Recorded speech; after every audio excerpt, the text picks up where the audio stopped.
నమస్కారం ఎస్ఎన్ఎస్కి స్వాగతం. తిరుపతి జిల్లా సుళ్లూరుపేట మండలంలో జరుగుతున్న మున్సిపాలిటీ కార్మికులు చేస్తున్న సమ్మెకు మద్దతుగా సుళ్లూరుపేట నియోజకవర్గం ఇన్ఛార్జి నెలవేల సుబ్రహ్మణ్యం నిలిచారు. కార్మికుల సమస్యలను అడిగి తెలుసుకున్నారు. వారికి అండగా 15,000 రూపాయలను అందజేశారు. ఈ కార్యక్రమంలో పట్టణ టీడీపీ అధ్యక్షులు ఆగతోట రమేష్, రాష్ట్ర యువత అధ్యక్షులు మాధవనాయుడు, మునిరాజా, సుధాకర్, లక్ష్మయ్య, రమేష్లతో పాటు తదితరులు పాల్గొన్నారు.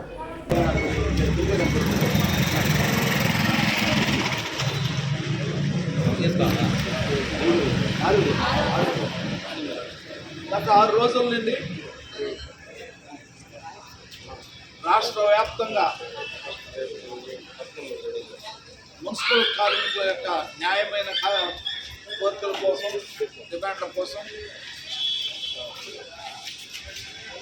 సిఐటి ఆధ్వర్యంలో రాష్ట్ర వ్యాప్తంగా పారిశుద్ధ్య కార్మికులు ధర్నా చేయడం జరుగుతూ ఉంది. మరి ఈరోజు సుళ్లూరుపేట సుళ్లూరుపేట పట్టణంలో తెలుగుదేశం పార్టీ తరఫున సంఘీభావానికి చేసిన పట్టణ తెలుగుదేశం పార్టీ అధ్యక్షులు సోదరులు ఆగతోట రమేష్ గారు, మరి అదేవిధంగా పట్టణ ఇంకా ఇక్కడికి ఇచ్చేసిన సోదరులందరూ ముఖ్యంగా ఈ కార్యక్రమాన్ని గత 6 రోజుల నుంచి నిర్వహిస్తున్న సోదరులు లక్ష్మీ గారికి, సోదరులందరూ కూడా పేరు వంతున నమస్కారాలు తెలియజేస్తున్నాను.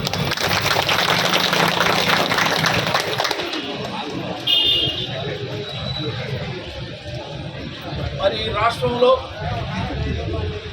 గత 6 రోజుల నుంచి మీ న్యాయమైన డిమాండ్ల కోసం మీరేమీ గొంతెమ్మ కోరికలు కోరడం లేదు. 4th క్లాస్ ఎంప్లాయీస్తో సమానంగా వేతనం ఇవ్వాలని, అదేవిధంగా ఉద్యోగ భద్రత కల్పించాలని, మరి టెంపరీగా పనిచేస్తున్న ఉద్యోగులందరినీ రెగ్యులరైజ్ చేసి పర్మనెంట్. మరి ఈరోజు ఈ రాష్ట్ర ప్రభుత్వం అలసత్వం వలన ఈ రాష్ట్ర ముఖ్యమంత్రి యొక్క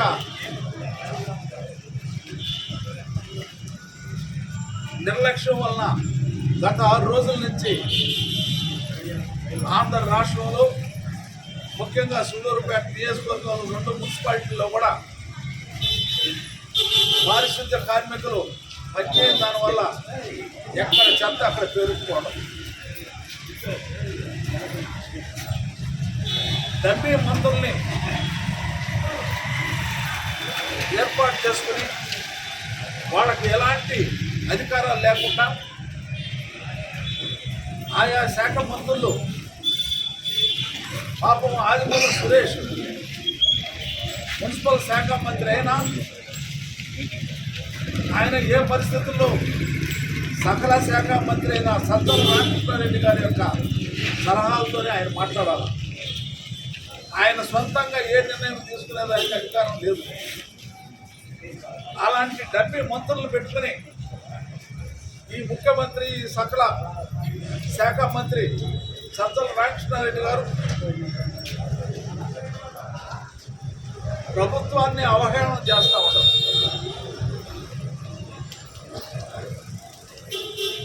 మరి మీకు అందరూ కూడా తెలుసు, గత 18 రోజుల నుంచే 19 రోజుల నుంచే ఈ రాష్ట్రంలో ఉన్న అంగన్వాడీలు కూడా దీక్షలు చేపడతారంటే మరి ఆయన సీనియర్ మంత్రి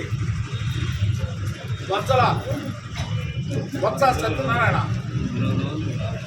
ఆ బొత్స సత్యనారాయణ గతంలో రాజశేఖర రెడ్డి గారి ప్రభుత్వంలో లేదా కాంగ్రెస్ ప్రభుత్వంలో ఒక వెలుగు వెలిగి నిరంతరంగా ఉన్న వ్యక్తి ఈరోజు జగన్మోహన్ రెడ్డి దగ్గర పిల్లి అయిపోతుంది. సజ్జల రామకృష్ణారెడ్డి దగ్గర మరీ మోసర పిల్లి అయిపోతుంది. ఇన్నిసార్లు ఆయా యూనియన్ నాయకులతో సిట్టింగ్ కూర్చున్నా కానీ ఒక్కటి కూడా పరిష్కారం కాల. మరి పాపం ఆదిమూలం సురేష్ అయితే ఈ మున్సిపల్ మరి మంత్రి గారు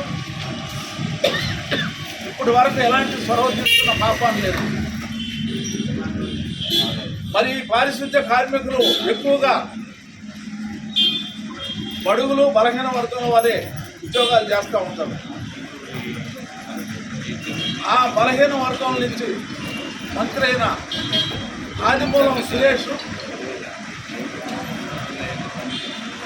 ఈ యొక్క ఎంప్లాయీస్ యూనియన్ యొక్క డిమాండ్ను సావధానంగా పరిష్కరించాల్సిన బాధ్యత ఆదిమూలం సురేష్ గారిని.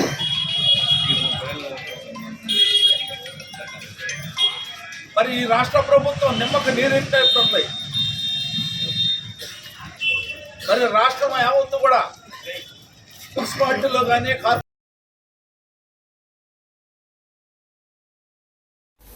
ఫ్రెండ్స్, ఈ వీడియో నచ్చినట్లయితే లైక్ చేయండి, షేర్ చేయండి, అలాగే సబ్స్క్రైబ్ చేయండి.